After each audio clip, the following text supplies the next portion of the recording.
Hello, everybody. Welcome back. As I said in my previous video, I will be reading Out on a Limb by Hannah Bonam-Young. This title was originally indie self-published by Hannah. Look at this gorgeous cover. It is easily one of my favorite books that I've ever read. I have some tabbies.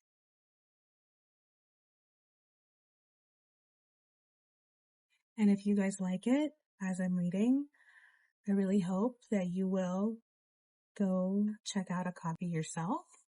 It is on Kindle Unlimited right now. I believe it will be coming off Kindle Unlimited sometime this year as it is being republished through a traditional publisher, which is very exciting. And we will be getting a new cover, an updated cover, I should say. I don't know if it's going to be brand new or just an updated version of this, but it's something to look forward to. And if you like it, you could also listen to the actual audiobook that came out a couple months ago by the actual voice actors who read this book. It is phenomenal. I cannot recommend this book enough. In any version you guys can read it, I recommend. So without further ado,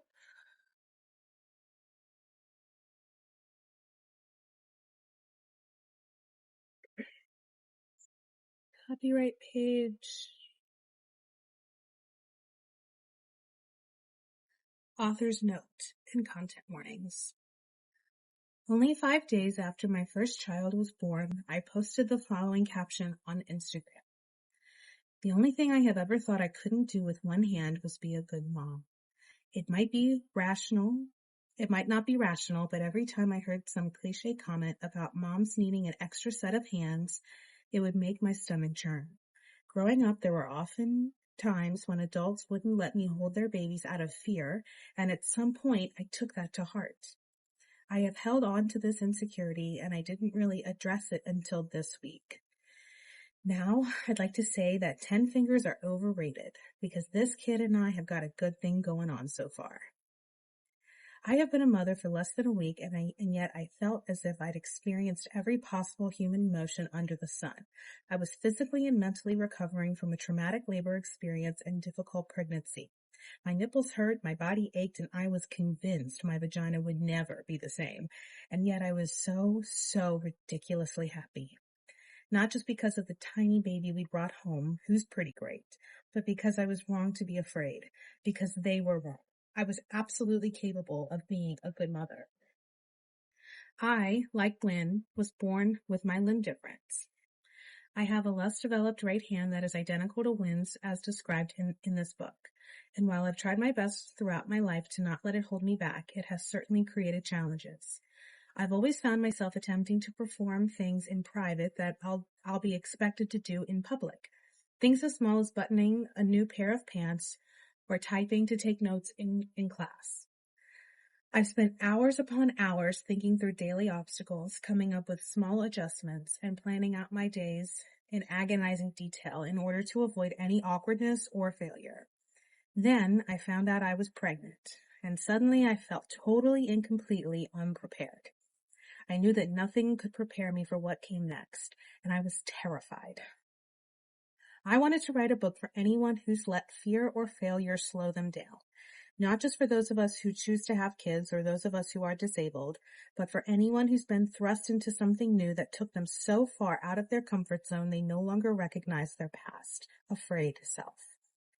I wanted to write something about two people who love each other so much that they're able to change the negative thought patterns they've held on to and embrace their differences fully. Where love is shown to be validating, kind, considerate, joyful, patient, and gentle. In this book, Wynn goes on a journey to motherhood via pregnancy. Because her pregnancy is entirely unexpected, I chose to include conversations between Wynn, her medical team, and her support system about the option of abortion.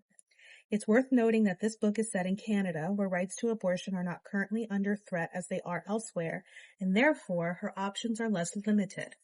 Ultimately, Wynn chooses to keep her baby, but it felt necessary to include those discussions, given that the fundamental right to access safe legal abortions is being challenged near constantly. Wynn's choice is not superior, nor is she pressured into it. Wynn's choice is just that, her choice. To end this note, I just want to say that I know that pregnancy in romance novels is a hot topic. It's not for everyone, and that's perfectly okay. But this book is a lot more than a one-night stand turned baby. It's about learning to let someone see the messy, needier parts of you. It's learning to be loved well as you are and accept help. It's about challenging expectations and overcoming obstacles. It's disabled joy, which we all need to see more of, if you ask me. I hope you love Bo and Wynn as much as I do. All my love, Hannah Bonam-Young.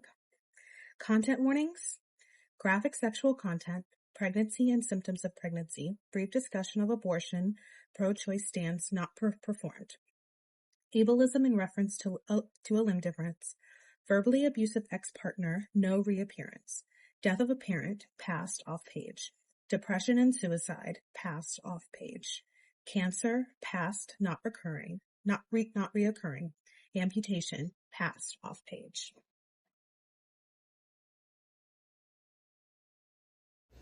Book Summary.